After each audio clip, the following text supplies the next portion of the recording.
Those are phlox. I don't know exactly the variety. Scent is pretty good right here. I just saw baby cucumber in here, and now I can't seem to spot it. Well, there's let me get around. See that? There's a little one coming too. This is a Super 6. Now that they're starting, it's going to be every day. You know, about a week from now we'll be picking. They kind of took over. Let me shrink you down. They kind of took over. They're growing into the beets. They're getting onto the green beans a little bit. They're anyhow. They really that I expected. Now here you can see all them nipped off ends on the green beans. That doesn't bother me that much. We'll still get plenty because there'll be plenty in there.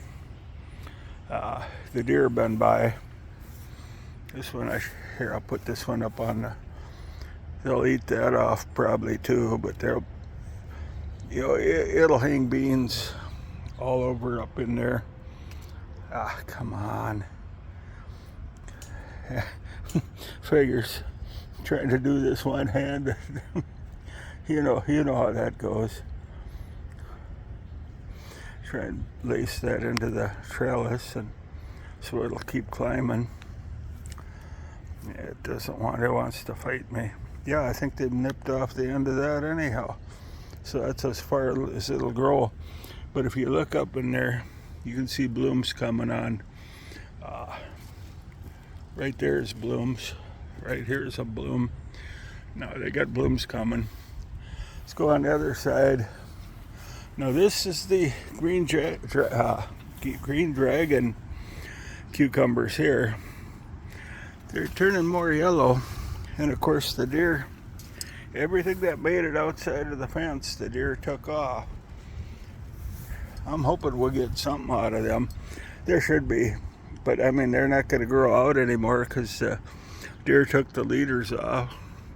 Peas are finishing up. Hopefully this weekend I can pick them. I can pick what's left. In fact, you can grab a few right here. Pick what's left, and they're nice, and shred them vines, and maybe the cucumbers will spread that way where the deer won't bother them. Yeah, they took off. They nipped off the top of that pea right there. Right there, see that? They nipped that off. Oh, there's a lot of peas in there, but like I say, by next weekend they won't be any good. I might get in there yet tonight. Beets are looking good on the top. Carrots are looking okay. Yeah, they went after these green beans too, but like I say, there'll be plenty up in here. They took off everything that hang out, they nibbled off. That's not that unusual. They got to eat too. We didn't have that problem at home, but I always figured it was because we had a pretty territorial dog. Well, anyhow, I'm going to go pick quite a can out of these peas, and like I say, maybe before I go to work again, I can shred what's there. Well, thank you.